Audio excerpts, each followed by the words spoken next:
জয় শ্রীকৃষ্ণ। রাধে রাধে। নমস্কার, সকলকে স্বাগত জানাই আমাদের চ্যানেলে। আপনার দিনটি শুভ হোক এই প্রার্থনা করে আজকের ভিডিওটি শুরু করছি। তো আমি আজ আপনাদের এই ভিডিওর মাধ্যমে কিছু মেজর পয়েন্ট সম্পর্কে ডিটেলসে কথা বলবো, যা জুন মাসে অলরেডি কিছুটা এফেক্ট দেখতে পেয়েছেন এবং জুলাই মাস যেহেতু বাকি পড়ে রয়েছে, অর্থাৎ 28শে জুলাই পর্যন্ত এই এফেক্টগুলি দেখতে পারবেন, যা আমাদের দেশের কোটি কোটি মানুষকে প্রভাবিত করবে। ট্রেডিং থেকে শুরু করে প্রাকৃতিক দুর্ঘটনা, ম্যানমেড দুর্ঘটনা, মানসিক জীবনের ওপর, জনজীবনের ওপর প্রভাব পড়তে চলেছে এই সময়ে। তো চলুন এই বিষয়ের ওপর ভিডিওটি শুরু করা যাক। যার এই ভিডিও ভালো লাগবে অবশ্যই লাইক, শেয়ার, সাবস্ক্রাইব করুন। আমরা সকলেই জানি যে জুন 2025 জুনের 7 তারিখ থেকে জুলাই মাসের 28 তারিখ পর্যন্ত কিন্তু একটা টাফ টাইম আমাদের সবার জন্য চলছে। তো সেই ক্ষেত্রে যবেই জুনের 7 তারিখ পড়ছে, তারপর থেকে কিন্তু প্রত্যেকটা রাশির জাতক জাতিকার মধ্যে কিছুটা মানসিক চাপ এই সময় বেড়ে যাবে। এই সময় কিছু কিছু শারীরিক প্রবলেম দেখা দেবে যা আপনারা ফেস করবেন এই সিচুয়েশনের জন্য। সেটা হচ্ছে মাসেল পেইন, উইকনেস, মাথা ব্যথা, অ্যাংজাইটি, ডিপ্রেশন, নিজেকে বন্ধ করে রাখা কোথাও একটা রুমে, এই জিনিসগুলো কিন্তু এই সময় আপনারা ভীষণভাবে ফিল করবেন। এই সময় কিন্তু আরও একটি বিষয় লক্ষ্য করবেন, এটা শুধু ভারতবাসীর জন্য বলছি না, পুরো পৃথিবীতে যারা রয়েছেন, যে কোনো ধর্মের, যে কোনো বর্ণের মানুষের জন্য, যে পেট রিলেটেড সমস্যা কিন্তু এই সময় ফিল করছেন। কিছু ক্ষেত্রে হচ্ছে অল্প খাওয়াতেই মনে হচ্ছে বেশি খাওয়া হয়ে যাচ্ছে, গ্যাস হয়ে যাচ্ছে, অম্বল হয়ে যাচ্ছে, ডাইজেস্টের প্রবলেম হচ্ছে, পেটের ইনফেকশন হচ্ছে, পেট ব্যথা হচ্ছে। পেট রিলেটেড, হজম রিলেটেড, খাবার রিলেটেড সমস্যা কিন্তু সবাই কম বেশি এই সময় দেখছেন। যে পরিমাণ খাওয়ার আগে খেতেন, খাওয়ার পরিমাণ কমে যাচ্ছে, এই জিনিসগুলো কিন্তু হচ্ছে। এই সময় বিশেষ করে জুলাই মাস থেকে কিন্তু নর্থ ইস্টে এবং সাউথ ওয়েস্টে পাবলিক প্রোটেস্ট সেটা দেখতে পারবেন। সেটা হচ্ছে দেশের ল অ্যান্ড অর্ডার বা রাজ্যের কোনো কাজের জন্য এই সময় কিন্তু দেখতে পারবেন। এই সময় এমন কিছু ঘটনার সাক্ষী থাকতে পারেন যা দেখতে পারবেন পাবলিক প্রোটেস্ট থেকে ধীরে ধীরে তা বড় আন্দোলনের আকার নিয়ে নিচ্ছে। এটা শুধুমাত্র ভারতবর্ষের ক্ষেত্রে নয়, পশ্চিমের দেশগুলোর ক্ষেত্রেও বলছি। এর সময় কোনো রকম পাবলিক প্রোটেস্ট যেখানে হচ্ছে, ধরুন অনেক লোক জমা হয়েছে, বা কোনো রকম কনসার্ট হচ্ছে, কোনো রকম ফেস্টিভ্যাল হচ্ছে যেখানে প্রচুর লোক জমা হয়েছে, ওসব জায়গায় এই সময় অ্যাভয়েড করার চেষ্টা করুন। নানান ধরনের সমস্যা হতে পারে, পদপিষ্ট হওয়া অর্থাৎ স্ট্যাম্পেড হওয়ার সম্ভাবনা থাকছে, হঠাৎ করে কোনো অগ্নিকাণ্ডের ঘটনা থাকতে পারে। এর মধ্যে আমরা দেখে নিলাম মাঝখানে যে হচ্ছে মহিলাদের উপর অ্যাটাক করা হয়েছিল, সিরিঞ্জে অ্যাটাক অলরেডি হয়ে গেছে। আরও নানান রকমের সমস্যা কিন্তু এ সময় দেখতে পারবেন। একটা গ্রুপের ওপর অ্যাটাক হওয়ার সম্ভাবনা এই সময় প্রচুর থাকছে। এই সময় কিন্তু ফায়ার এলিমেন্ট, এয়ার এলিমেন্ট এগুলো অ্যাক্টিভেট থাকছে। এছাড়াও 29শে জুনের পর থেকে কিন্তু ওয়াটার এলিমেন্ট অ্যাক্টিভেশন হয়ে যাচ্ছে। এবার কিন্তু তাহলে বুঝতেই পারছেন, এয়ার, ফায়ার, ওয়াটার তিনটেই যখন অ্যাক্টিভ থাকছে, তাহলে কিন্তু একটা বড় কিছু হওয়ার সম্ভাবনা এই সময় থাকছে।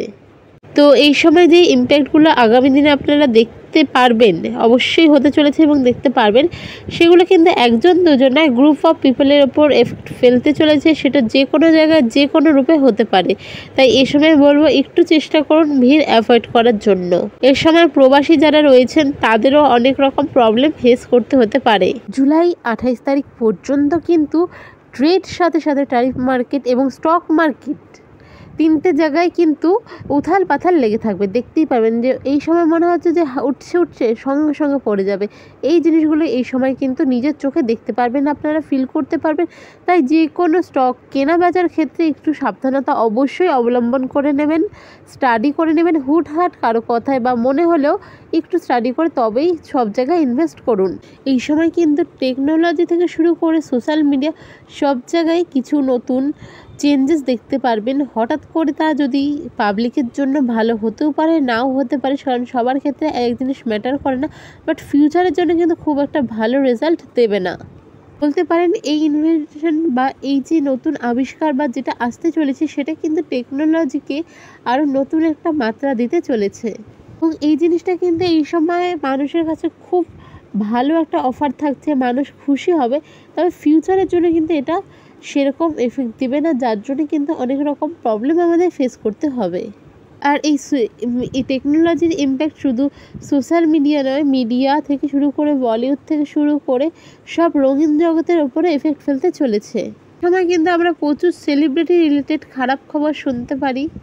এই সময় কিন্তু ওয়ার্ল্ড ওয়াইড যদি এনার্জির কথা বলে তো তবে কিন্তু একটা 70-30 সিচুয়েশন রয়েছে।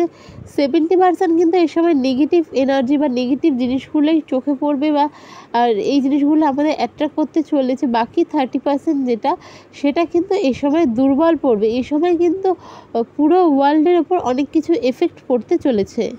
এই সময় কিন্তু হঠাৎ চাকরি যাওয়ার কারণও থাকছে, হঠাৎ করে চাকরি কিছু কিছু লোকের চলে যেতে পারে। তাই মানসিকভাবে শক্ত থাকুন। প্রত্যেকটা সময় চলে যায়, আমাদের জীবনে নতুন সময় আসে, তাই হুটহাট কারো যদি চাকরি চলে যায় এমন কিছু ডিসিশন নেবেন না যার জন্য কিন্তু পরে পস্তাতে হতে পারে। এই টাইমটার মধ্যে কিন্তু UK, France, Germany, Scotland, Britain এবং আমাদের ভারতবর্ষ, এর সাথে সাথে পাকিস্তান, আফগানিস্তান, নেপাল আর বাংলাদেশ সবথেকে বেশি প্রভাবিত হতে পারে। তৃতীয় বিশ্বযুদ্ধের ঘণ্টা বাজছে কিনা সেটা নিয়ে আমি বিস্তারিত আলোচনা করব।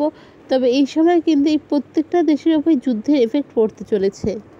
এই সময় পূর্বের কিছু দেশ বা বলতে পারেন যে ইন্দোনেশিয়া, এই দেশগুলোতে ইন্দোনেশিয়া বা তার আশেপাশের দেশগুলোর উপর হঠাৎ করে কিছু বড় প্রবলেম বা পাবলিক প্রোটেস্টের সিচুয়েশন হয়ে যেতে পারে। হঠাৎ করে মানে কিছুই নেই থেকে হঠাৎ করে হয়ে যাবে, সবাই বুঝে উঠতে পারবে না যে কী হয়ে গেল। আর এই সময় সবথেকে বড় যে চেঞ্জেসটা দেখতে পারবেন তা হচ্ছে ওয়েদারের উপরে ক্লাইমেট চেঞ্জ। ধরুন যেভাবে আমাদের কন্টিনিউ চলছিল যে বৃষ্টি, গরম বা গরমের পর বৃষ্টি হয়, কিছুদিন থাকে মেঘলা আকাশ, এই সিচুয়েশনটা কিন্তু এমন হবে চোখের সামনে দেখতে পারবেন আকাশ মেঘলা, বৃষ্টি হলো 5 মিনিটের মধ্যে একেবারে ক্লাইমেট চেঞ্জ, যেন গ্রীষ্মকাল। আবার হঠাৎ করে বৃষ্টি 2 দিন থেকে এমন একটা ঠান্ডা ওয়েদার দিয়ে যাবে, দিতে দিতে হঠাৎ করে একদিন দেখবেন মানে যেদিন রাত্রে বৃষ্টি হলো মাঝরাত থেকে বা ভোর থেকে এমন একটা গরম পড়েছে, মানে চোখের নিমিষে যেন মনে হবে শীতকাল থেকে গরমকাল, গরমকাল থেকে বর্ষাকাল, বর্ষাকাল থেকে শীতকাল, এইভাবে চেঞ্জেস হয়ে যাচ্ছে।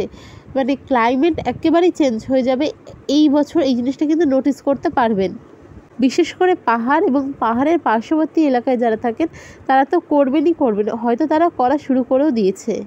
এছাড়াও এই সময় এই বছর পাহাড়ের ল্যান্ডস্লাইড থেকে শুরু করে নদীতে বন্যা আসা এবং বন্যার ফলে প্রচুর ক্ষয়ক্ষতি হওয়া, এই জিনিসগুলো কিন্তু এই বছর ভীষণভাবে লক্ষ্য করবেন।